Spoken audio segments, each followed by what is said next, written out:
এই মুহূর্তে যে খবরটা সামনে আসছে যে আমাদের দেবদার যে সিনেমা সবাই জানো আমরা ধূমকেতু সিনেমাটা নাকি মে মাসে রিলিজ করবে মনে হয় 5ই মে। তো ধূমকেতু নিয়ে একটা গুরুত্বপূর্ণ আপডেট আমি তোমাদের ভিডিওটা স্কিপ করো না, যেটা শুনলে তো দেব ফ্যান অনেকে রেগেও যেতে পারো।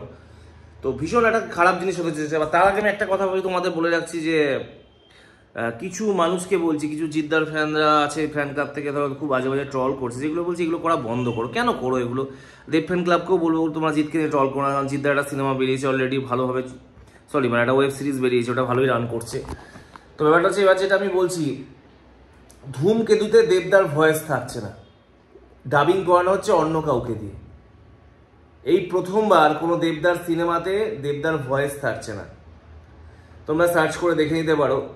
তো আমার কাছে এই নিউজটা এসছে, এখনো আমি বলছি না অরিজিনাল কি সত্যি কি মিথ্যে, তবে এই জিনিসটা যদি হয় খুব খারাপ হবে। এই জিনিসটা ধূমকেতু যদি দেবের ভয়েস না দিয়ে যদি অন্য কাউকে দিয়ে ডাবিং করানো হয়, তো অনেকে বলছে দেবদার উচ্চারণ বাজে, দেবদার যেই কারণে নাকি রানা সরকার দেবকে দিয়ে ভয়েসটা করায়নি। এটা আমার কথা না, অনেকেই বলছে এটা। দেখো, মেন কথা উচ্চারণ বাজে কি না আছে, দেবদা তখন কি ছিল না ছিল আমরা জানি না, কিন্তু বর্তমানে কিন্তু লোকটা নিজেকে যথেষ্ট গ্রুম করেছে। তোমরা ওর অ্যাড ফ্যাডগুলো দেখলেই বুঝবে, ওর এখন ভয়েস কিন্তু অনেক অনেক বেটার হয়ে গেছে। এখন ওর ভয়েস কিন্তু ওর ভয়েস কিন্তু ওরকম নেই। আগে একটুখানি সমস্যা ছিল, একটু স্বরের প্রবলেম ছিল, তবে প্লাস একটু উচ্চারণের সমস্যাটা আগে ছিল, কিন্তু ও নিজেকে ডেভেলপ করে প্রচুর চেঞ্জ করেছে।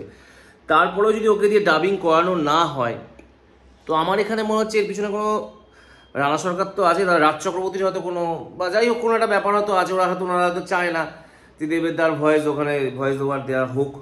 তো এই ব্যাপারগুলো যেগুলো আমি সঠিক সত্যি মিথ্যে কিছুই জানি না, আজ আমি কিছু বলবো না। আর এটাও সঠিক আমি জানি না যে দেবদার ভয়েস সত্যিই কি বাদ দেওয়া যাচ্ছে। তবে হেরাবিটা অনেক জায়গাতেই শুনছি যে দেবদার ভয়েস ধূমকেতুতে থাকছে না, দেবদার বদলে ভয়েস দিচ্ছে অন্য কাউকে দিয়ে ভয়েস দিয়ে। কারণ কেউ কেউ বলছে রানা সরকারের সাথে দেবের একটা ঠান্ডা লড়াই চলছে, যে কারণে রানা সরকার দেবকে দিয়ে কাজ ভয়েস করাতে চাইছেন না। আর কেউ কেউ বলছে দেব নিজেই ভয়েস দিচ্ছে না, কারণ দেবের এখন সময় হচ্ছে না, রঘু ডাকাত নিয়ে দেব ব্যস্ত। আর আরেকটা গুড নিউজ তোমাদের জন্য, রঘু ডাকাতের শুটিং অলরেডি শুরু হলো, কাল থেকে হয়তো শুরু হয়েছে। তাহলে কি এটাই বলছে, কেউ বলছে রঘু ডাকাতের জন্য দেব টাইম দিতে পারছে না, কেউ বলছে রানা সরকার ইচ্ছা করে নিচ্ছে না।